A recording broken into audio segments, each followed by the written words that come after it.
Hello! Hi all. ఉడకబెట్టిన కంకులు, కాల్చిన కంకులు అన్నీ, పచ్చి పసుపు దుంపలు అన్నీ ఉన్నాయక్కడ. ఇంకా అక్కడ చాపరాయి వాటర్ ఫాల్స్ దగ్గరికి వెళ్ళడానికి టికెట్ తీసుకొని వెళ్ళాలన్నమాట. సో, చూసి వస్తామని దివాకర్, నిరంజన్, రుత్విక్ ముగ్గురు వెళ్లారు. బైక్స్ ఒక దగ్గర పార్క్ చేసి, నేను చిన్ని ఆగలే. వాళ్ళ వెనకాలే వెళ్ళాం. బయట ఒక దగ్గరుండి లోపలికి చూస్తున్నాం. లోపల చూస్తుంటే వాటర్‌లో జారుతున్నారు. ఇంకా సరే అని అలా చూసి బైక్స్ దగ్గరికి భద్రంగా పార్క్ చేసిన దగ్గరికి వచ్చి టికెట్స్ తీసుకొని లోపలికి వెళ్ళాం. బ్యాగ్స్ ఒక దగ్గర పెట్టాం. ఇంకా లోపలికి నీళ్ళలోకి వెళ్ళాం.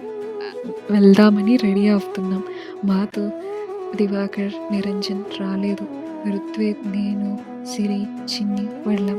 బ్యాగ్స్ ఒక దగ్గర పెట్టి నీళ్ళలోకి వెళ్ళాం. ఇంకా లోపలికి వెళ్ళాం. వాటర్‌లో నడుస్తూ వెళ్ళాం. నేను, సిరి, వర్ష వెళ్ళాం. చిన్ని, రుత్విక్ బ్యాగ్స్ దగ్గరే ఉన్నారు. లోపలికి వెళ్ళి చూస్తే ఒక దగ్గర జారుతున్నారు. వాటర్‌లో ఇంకా అది చూసి అలా ఒక దగ్గర నీళ్ళలో కాళ్ళు పెట్టి కూర్చున్నాం. మళ్ళీ దివాకర్, నిరంజన్ వచ్చారనుకుంటా. ఏమో అక్కడ గ్యాప్‌లో జరిగిందంతా నాకు గుర్తులేదు.